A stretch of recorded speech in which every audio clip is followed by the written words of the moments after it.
Здравей! Аз съм Иван Калев. Защо да избереш магически огледала? Защото е готино. Ако това не е минало, имам още няколко причини. Причина едно, че понякога може да се отървеш от някое негативно вярване за себе си, докато си пиеш кафето. Много е горчиво. Причина 2, че можеш да разбереш как те виждат другите и какво намират в теб, което на теб ти пречи, докато пиеш безалкохолно.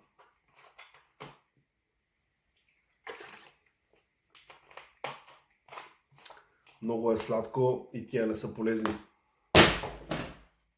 Накратко като обобщение.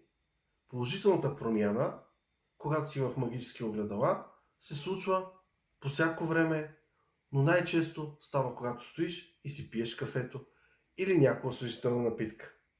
За повече информация в следващия епизод или на сайта.